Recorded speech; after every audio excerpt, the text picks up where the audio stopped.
All right, guys, welcome back to Clownfish TV. This is Kneon. I am here with Geeky Sparkles. Hello. And we're going to do an update on everything Bluesky because I know everybody who watches our videos, listens to our podcast, loves Bluesky, the social media app that still thinks it's 2017. Mm-hmm.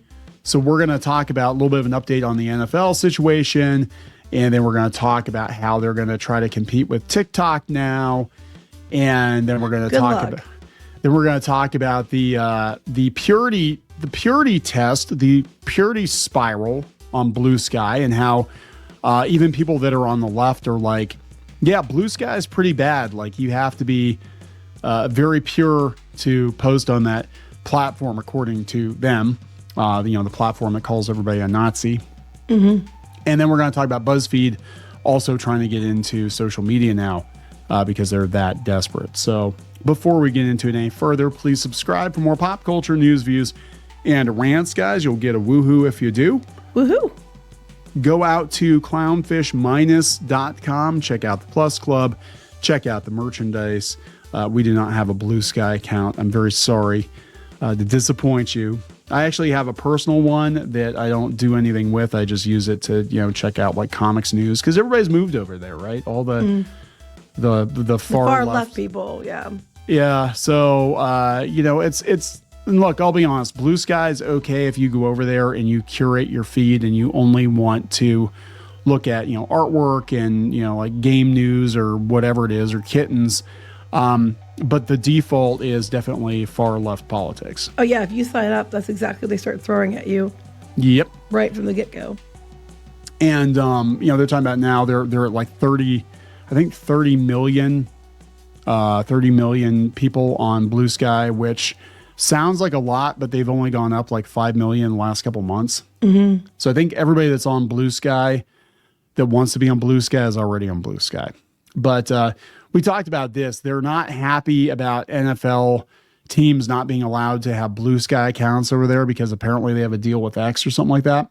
And now the fans are suing the NFL. Yeah, a couple things here. One, I mean, I think it's stupid that they can't have accounts on Bluesky. I don't like Bluesky, but I think it's dumb that they can't have an account on there if they want to. But suing the NFL when you have no dog in the fight is stupid. Yeah. So this is coming from Front Office Sports. It said two fans say the league is engaging in anti-competitive behavior by not letting teams create Bluesky accounts and forcing them to use the partner site. Basically, they don't like Twitter. They'd rather get their NFL news from Bluesky. Yes. So it says a pair of Bluesky users filed a lawsuit against the NFL for not letting its teams create individual accounts on the platform due to its partnership with X Twitter. But if that is the terms of the deal, that they're not allowed to use a direct competitor, then that's the terms of the term of the deal. You know what I'm saying? Yeah. So Patrick Brown and Colin Vincent filed a 14-page complaint Tuesday in the Southern District of New York claiming antitrust violations and alleging the NFL is unlawfully restricting its teams and fans from engaging on the new platform. How much did that cost? I know, right? The suit says Brown wants to follow the Bears on Bluesky and Vincent wants to follow the Seahawks. And they can't go to Twitter because they don't want to get Elon Musk cooties. Pretty much. This is the whole thing is, yes, I don't want to go to X, but I want to follow these teams on social media. So they need to change everything according to meet where I want to be. That's so ridiculous. A lawsuit claims the league's refusal to deal with Bluesky was pursuant to an agreement between the NFL, the 32 competitor teams, and X. The filing says the anti-competitive behavior harms both teams and fans, says individually owned and operated teams and their fans should be able to choose their own social media platforms and not be restricted to X. I think it was the Patriots that had. I don't know, but I don't disagree. I think that if sports teams want to put it on Bluesky, they should be allowed to. Do I think it's lawsuit worthy? No. No, this is ambulance chasing, right? It's like I have personally been wounded because I couldn't follow the Bears on Bluesky. Yeah, it's like pretty what much. The It's frick? just stupid. I mean, I do think it's stupid. They should be allowed to post on social media. I don't know what the agreement is. They have an agreement in place. I don't know, but they had Facebook pages. So it doesn't make any sense. If they want to put them on there, maybe the teams don't want to put it on Blue Sky, and they were using it as an excuse, and now they're trying to sue over it. Yeah. And now they're trying to come up with, I know they're trying to come up with all kinds of workarounds and stuff. And I'm like, just because you like it better on Blue Sky doesn't mean they have to, pardon the pun, accommodate, play ball with Blue Sky. But that's one thing. So now we're going to talk about that. Now they're going to try to compete with TikTok too. Yeah, that's stupid. Good luck with that. Biting off more than we can chew, because we got to compete with TikTok now, because TikTok likes Trump. Right? So that's what's going on here. Basically, every platform that the far left had control of for years that has fallen to Trump or Musk or whatever, now they have to create a workaround. And I'm like, I think they're trying to do that because of that reason, but I also think they're desperately trying to stay relevant, and they're trying to find ways to grow because they're not. Yeah, that's just it. I think they've pretty much maxed out their user base. It's not an application for normies. Twitter never really was. That's the thing too. Like Twitter, I would actually argue now, with it becoming more of a news app under Elon Musk, is becoming more of a platform for normies. Before it was just techies and terminally online people and journalists. Terminally online is now on Blue Sky. Now they're over on Blue Sky, right? So Blue Sky has its own version of TikTok. Blue Screen turns Blue Sky. Blue Screen, not Blue Scream. Okay. Blue Scream. Oh my God. The blue screen of death. I don't know if I would have called it that. Turns Blue Sky into a short form video app.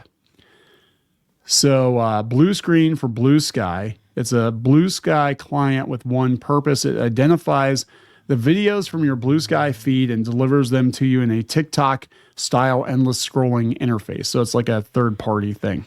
You don't interact with text-based posts. You do not see still images. It's as if Blue Sky offered a video-only feed, which X is doing now, by the way. Mm-hmm. They're already doing it. But since they don't, Blue Screen exists. It's a cool idea. And they also have Flashes, which is Instagram. So they're trying to turn Blue Sky, they're trying to hack it to turn it into every social media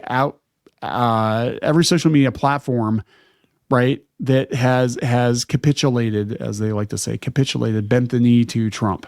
In their opinion. Yes, that's funny. But to me, that's part of it. But to me, it sounds like they're desperately trying to throw spaghetti against the wall and see what sticks. Yeah.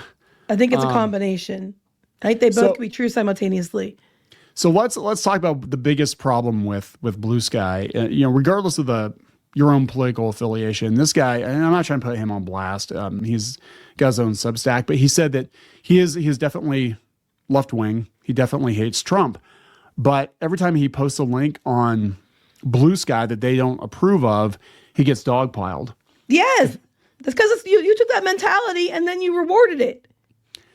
And now if he posts a link to his website, which is Substack, it's on Substack, he gets dogpiled over there. Because remember, Substack for the longest time was the Nazi platform. Mm-hmm. That was the Nazi platform. And then the goalpost kept moving. Well, now it's X because of Elon Musk, and now it's Facebook because of Zuckerberg. And he said, yeah, strangely, whenever I share something I've written on Blue Sky, I get way more engagement, sometimes 10 times as much. And that's down to the architecture of both platforms. Substack wasn't built as a social media site. It was designed as a publishing engine. Blue Sky, on the other hand, was built to recreate Twitter without the toxic insanity.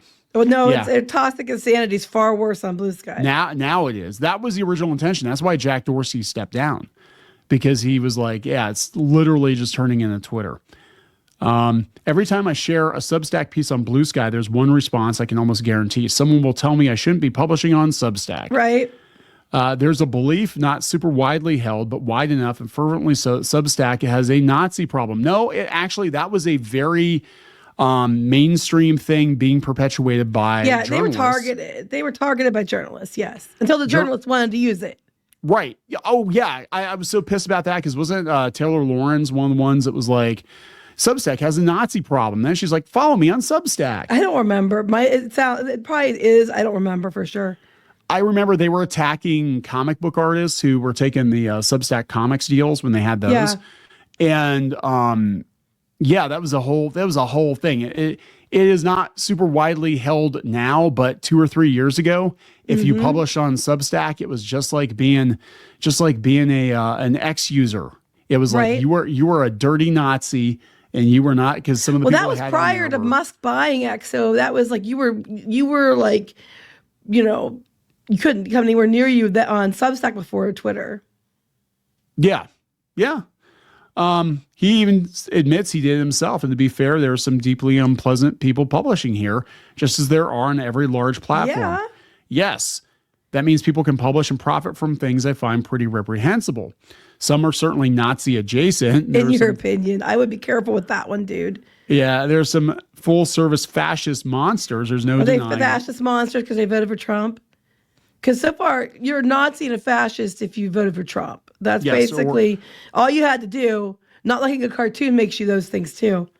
Being a fan of Elon Musk or buying a Tesla makes you a fascist now. They keep moving that goalpost. Every Basically, year, it's just everything that you don't agree with me. It's what it basically is.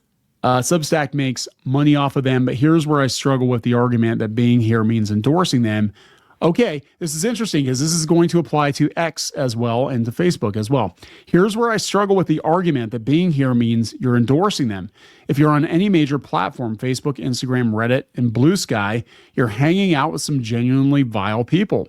Even if you never see them, they're there, and you're adding to the vitality of the space they have chosen. Bluesky has done an impressive job of pushing shithead right-wing extremists out through collective moderation, i.e. screaming. Basically, they're just saying is Bluesky has done a great job of making sure that only the right kind of people are allowed to speak on there. Right.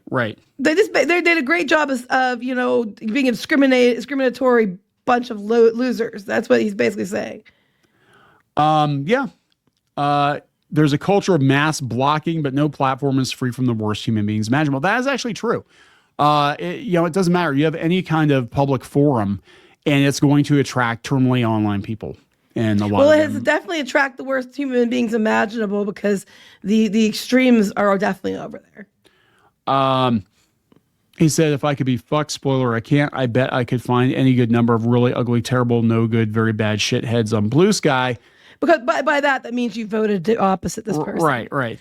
But I don't go looking for them. When they do turn up, I just block them on site, left wing or right wing. So question is, what am I doing here? And it's basically just Substack has become a valuable place on the internet for independent journalism. Well, golly gee willikers. He's basically saying, like, you have to tolerate the bad guys. You just block them if they get in your face, because the platform itself is good overall. I would apply the same logic to X, where X is a huge platform. You don't have to like everybody that's on X. You don't have to agree with Elon Musk. But to just run away from X because you don't like him is basically shooting your own leg off. Right? Well, this guy's like a double standard. This guy, if he didn't have double standards, he'd have none. How I'm taking it is, you have to put up with these bad, terrible people who, of course, anybody who didn't vote the way I did is obviously all these toxic things. But I don't like it when when they're mad about me being on Substack. It's like he wants to have his cheeseburger and eat it too. Yeah. I'm like, potato, bitch, I'm just sitting here like, grow up. Yeah, and the thing is, like, the only way you're going to have the curated audience that you want is if you host your own website, and then you can run it however you want to run it, but like nobody's going to find it. Or have your own Discord or something. It's like, so speaking of social media, and we were going to do a video on this, and then we decided against it because frankly nobody cares about BuzzFeed anymore. But BuzzFeed now is going to turn itself into a social media platform that's full of happiness and joy. Good luck with that. Well, they still their sex toys. I think they still have their sex toys. I don't think they're branded tasty, though. I mean, that's what they meant by spreading joy. Oh my God, who's Joy? Yeah, I know, right? So the Hollywood Reporter had this a couple of days ago. BuzzFeed's new plan is to become an AI-powered social media platform to help spread joy, but they want to become an AI-powered social media platform that boosts human-created content. It seems kind of ridiculous. But yeah, he's calling out TikTok and Meta for prioritizing AI tech over content. Says people miss the mid 2000s beer and wine era of the internet. Here's the thing, though. There are so many things they put out that I would have guessed were AI generated. Yeah, well, actually, like their listicles and all that idiocy. They were. And they were using algorithms to do it. Yeah. So I think it's really funny that they're trying to say that they're the alternative now. Yeah, so they want to be the alternative to TikTok, the alternative to Facebook. They don't want to rely heavily on AI garbage. That's what BuzzFeed is going to be. It's going to be, this is basically a Hail Mary pass, right? Like they're not worth anything at this point. Their stock is not worth anything. But they admit that nobody's reading websites anymore. And they're like, well, no one is. I mean, Google has made sure of that. Yeah, I think that actually I think has more to do with it. It's not because they want a social media platform that feels like 2017. It's they realize that Google has completely destroyed their business model too, because you can't find any websites and people aren't going to websites. You go to Google News, it's not even the most recent news. It's like stuff from like a year ago. You have to search by, it's ridiculous. I'm just trying to figure out what a new social media, what another social media platform is going to do. He said in the memo released today, this is Peretti, this is like 2 days ago, he called out TikTok and Meta, writing that respective CEOs, Zhang Yiming and Mark Zuckerberg, don't care very much about the content. Instead, they're more about being interested in technology and AI. But BuzzFeed made a big deal, and they actually had, and I have pulled up when we were going to do a separate video on it, but they were going to use AI to generate their listicles and replace. Well, we have a video on that somewhere. If you search our videos, we did cover it before. Yeah. So this is like really two-faced.